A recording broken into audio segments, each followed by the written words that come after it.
En los márgenes de un pueblo que pocos sabían ubicar en el mapa, se erguía una casa victoriana abandonada. La pintura desconchada, el tejado herido por las tormentas y un jardín lleno de espinas que parecían crecer hacia adentro. Los vecinos evitaban pronunciar su nombre. Preferían llamarla, sencillamente, esa casa. Decían que una luz se encendía en el ático cuando el reloj marcaba la medianoche, y que las sombras del interior se movían aunque no hubiera nadie dentro. El rumor había viajado de sobremesa en sobremesa, hasta hacerse leyenda, pero las leyendas, como la niebla, siempre tienen un núcleo frío de verdad. Había quienes aseguraban haber oído pasos tras los muros, y un murmullo que aparecía y desaparecía como el vaivén de la marea. Un anciano del pueblo que había trabajado de carpintero en su juventud, repetía la misma advertencia: no miren a través de la ventana del ático, lo que mira de vuelta no pertenece a este lado. Algunos se reían. Otros evitaban pasar por la carretera que serpenteaba junto a la casa. Con el tiempo, el consejo dejó de parecer exagerado y pasó a ser una norma de supervivencia. Forasteros llegaban a veces con sus teléfonos y trípodes, hambrientos de historias para sus canales. Se acercaban, filmaban, montaban videos de exploración urbana y se iban antes del amanecer. No todos regresaban con el mismo brillo en los ojos. A algunos se les entumecía la voz al recordar lo que vieron. Otros, sencillamente, preferían guardar silencio. Era como si la casa supiera diferenciar entre quien iba a burlarse y quien iba a escuchar. Entre los que habían oído el rumor estaba Clara, una joven periodista freelance de mirada analítica y paciencia antigua. No creía en fantasmas, pero sí en historias mal contadas. Quiso comprobar qué había detrás de esa casa. No buscaba pruebas de lo paranormal. Buscaba inconsistencias, grietas en la narración popular. Tal vez, pensó, el ático tenía un cable viejo, una conexión clandestina o un vecino bromista. Clara tomó una linterna, una grabadora digital y una libreta de notas. La verdad, se dijo, está hecha de detalles. La verja oxidada se abrió con un quejido que resonó como un animal herido. Al empujarla, Clara sintió la resistencia de un tiempo acumulado en el metal. El jardín no olía a tierra húmeda, sino a madera vieja y abandono. Bajo la suela, restos de vidrio y hojas petrificadas. La casa no parecía amenazarla, parecía aguardar. Y la espera, cuando se vuelve demasiado larga, aprende a ser paciente. La puerta principal estaba hinchada por la humedad, con la pintura descascarada formando pequeñas islas pálidas. Clara apoyó el hombro, y al segundo intento cedió. Dentro, la oscuridad tenía cuerpo.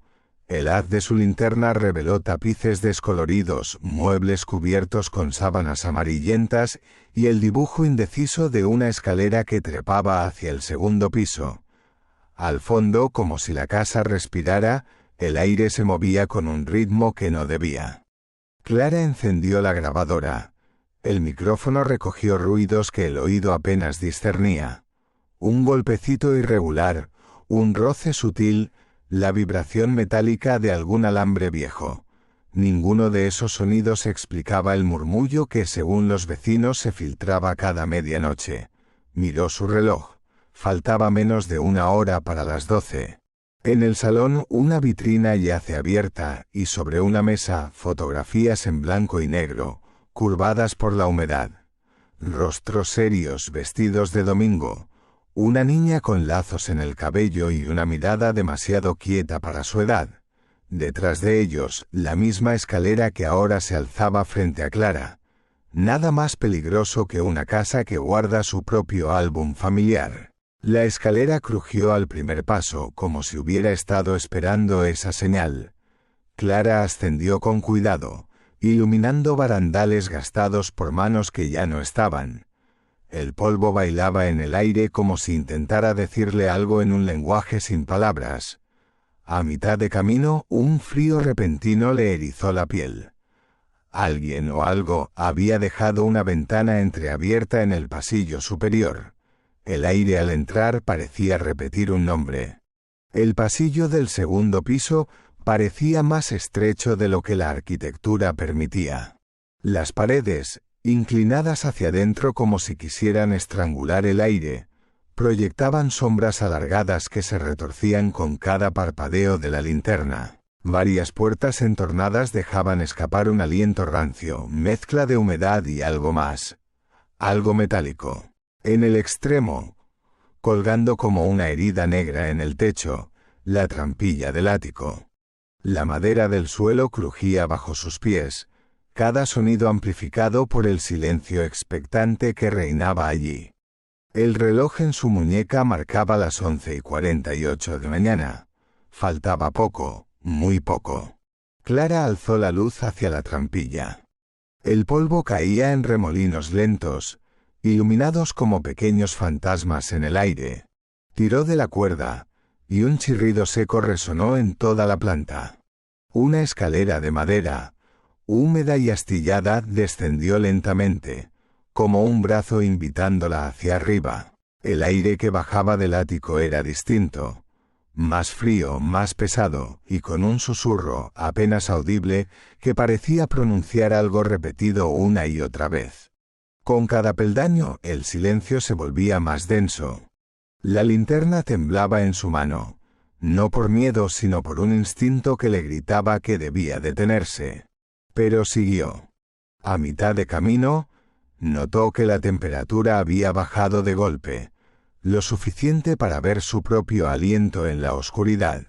Y entonces, justo antes de asomar la cabeza al ático, la luz parpadeó. La bombilla colgante oscilaba, lanzando destellos irregulares. Allí, en el centro del ático, una figura inmóvil de espaldas, delgada, con el cabello largo y oscuro cubriéndole el rostro. Sus labios se movían, pronunciando un murmullo incesante que llenaba el espacio, sin llegar a romper el silencio absoluto.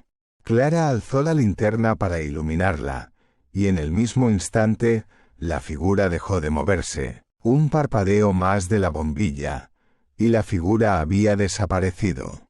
El ático estaba vacío, salvo por muebles viejos y cajas llenas de ropa amarillenta. Clara sintió cómo la madera bajo sus pies vibraba, como si algo invisible se moviera por debajo. Entonces un golpe seco resonó desde la trampilla, y la escalera comenzó a plegarse sola. No pensó, no miró atrás.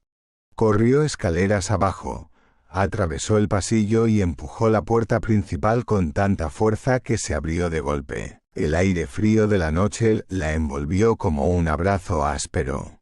La verja, antes pesada, cedió sin resistencia, y Clara siguió corriendo hasta que la casa se perdió en la niebla. Pero incluso entonces, el susurro seguía acompañándola. Dicen que Clara nunca volvió al pueblo. Algunos aseguran que se mudó lejos, y que jamás volvió a escribir sobre casas abandonadas.